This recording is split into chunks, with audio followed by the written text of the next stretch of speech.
हरे कृष्णा। नारद जी ने पूछा, महाभाग, आपने जो कुछ कहा है वह अमृत से भी बढ़कर मधुर और उत्तम है। उसे पूर्ण रूप से मैंने सुन लिया। प्रभु, अब भली भांति ये बताइए कि देवी का स्त्रोत और कवच क्या है तथा उनके पूजन से किस फल की प्राप्ति होती है। नारायण मुनि ने कहा, आद्रा नक्षत्र में देवी को जगावें और मूल नक्षत्र में उनका प्रतिमा में प्रवेश या आवाहन करें। फिर उत्तरा आषाढ़ नक्षत्र में पूजा करके श्रवण नक्षत्र में देवी का विसर्जन करें।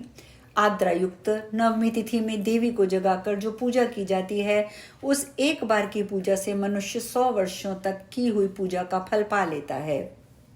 मूल नक्षत्र में देवी का प्रवेश होने पर यज्ञ का फल प्राप्त होता है। उत्तराषाढ़ में पूजन करने पर वाजपेय यज्ञ के फल की प्राप्ति होती है। श्रवण नक्षत्र में देवी का विसर्जन करके मनुष्य लक्ष्मी तथा पुत्र पौत्रों को पाता है, इसमें संशय नहीं है। देवी की पूजा से मनुष्य को पृथ्वी की परिक्रमा का पुण्य प्राप्त होता है।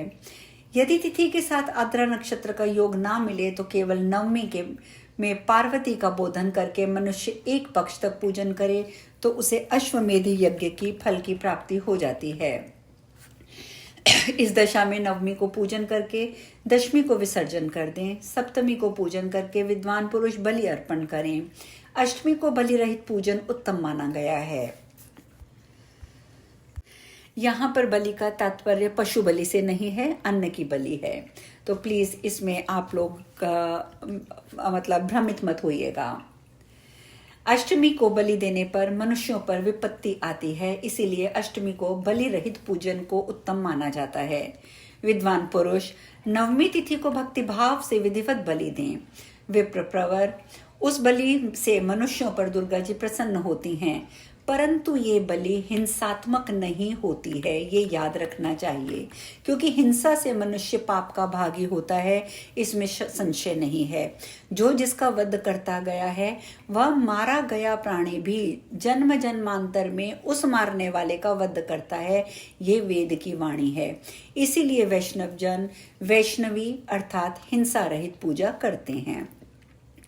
इस प्रकार पूरे वर्ष तक भक्ति भाव से पूजन करके गले में कवच बांधकर राजा ने परमेश्वरी का स्तवन किया। उनके द्वारा किए गए स्तवन से संतुष्ट हुई देवी ने उन्हें साक्षात दर्शन दिया। उन्होंने सामने देवी को देखा। वे ग्रीष्म ऋतु के सूर्य की भांति दीप्यमान थी। वे तेज स्वरूपा, सगुणा एवं निर्गुणा परा देवी तेजोमंडल से मध्य भाग में स्थित हो अत्यंत कमनीय जान पड़ती थी। भक्तों पर अनुग्रह के लिए कातर हुई उन कृपा रूपा स्वेच्छामयी देवी को देखकर राजेंद्र सुरथ ने भक्ति से गर्दन नीची करके पुनः उनकी स्तुति की। उस स्तुति से संतुष्ट हो जगदम्बा मां ने मंद मुस्कुराहट के साथ राजेंद्र को संबोधित करके कृपा पूर्वक सत्य बात कही। प्रकृति बोली, राजन, तुम साक्षात मुझको पाकर उत्तम वैभव मांग रहे हो। इस समय तुम्हें ये अभीष्ट है, इसीलिए मैं तुम्हें वैभव का वरदान भी दे रही हूँ। महाराज, तुम अपने समस्त शत्रुओं को जीतकर निष्कंटक राज्य पाओ।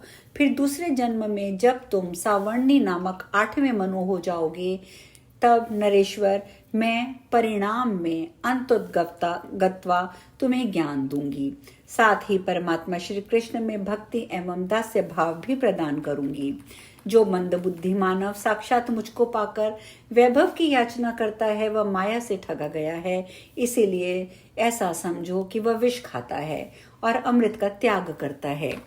ब्रह्मा आदि से लेकर कीट पर्यंत सारा जगत नश्वर ही है, केवल निर्गुण परम ब्रह्म श्री कृष्ण ही नित्य सत्य है।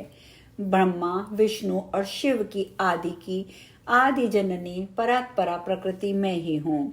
मैं सगुणा, निर्गुणा, श्रेष्ठा, सदा स्वेच्छामयी, नित्या सर्वरूपा, सर्व कारणा और सबकी बीज रूपा मूल प्रकृति ईश्वरी हूँ।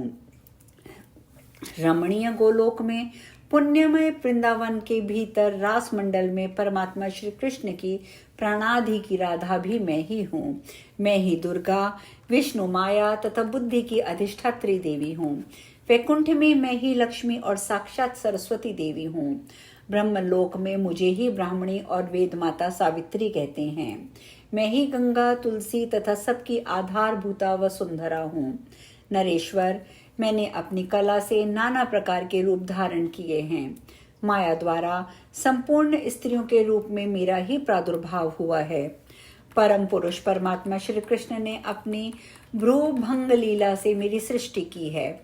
उन्हीं पुरुषोत्तम ने अपनी भ्रूभंग लीला से उस महान विराट की भी सृष्टि की है, जिसके रोम कूपों में सदैव असंख्य विश्व ब्रह्मांड निवास करते हैं।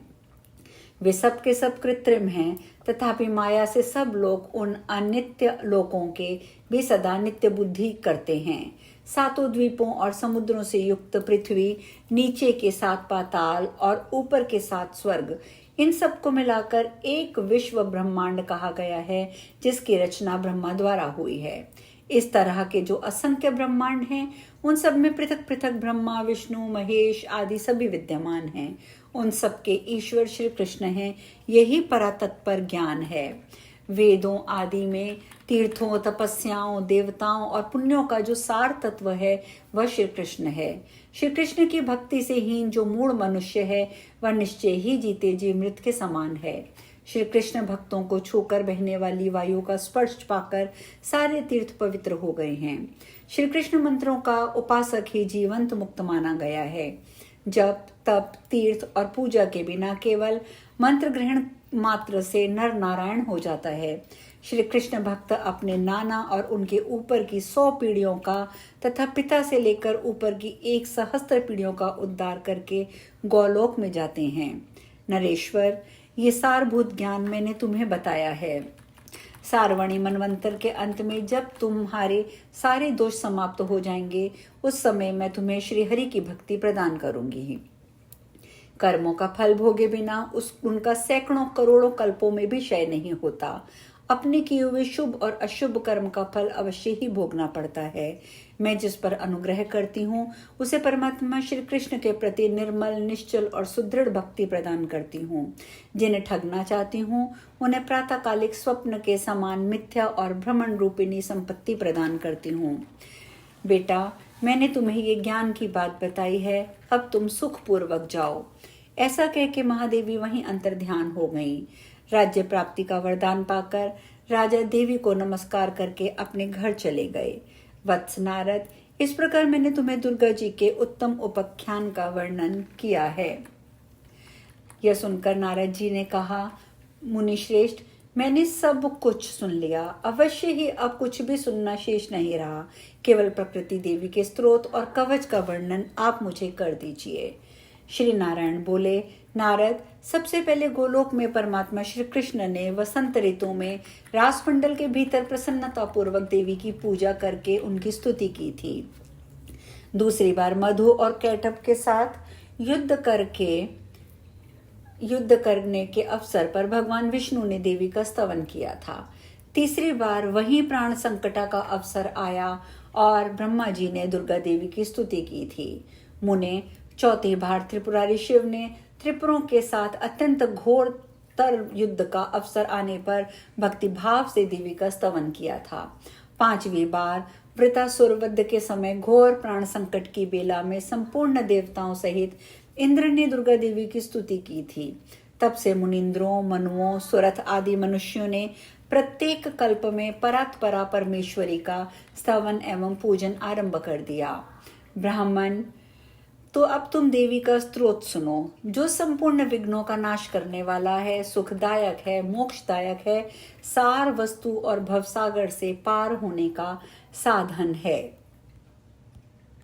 श्री कृष्ण के द्वारा कहा गया ये जो स्तोत्र है माता रानी का, उसका किस प्रकार से वर्णन किया श्री नारायण मुनि ने नारद देव जी के समक्ष, वो चर्चा अब हम कल करेंगे।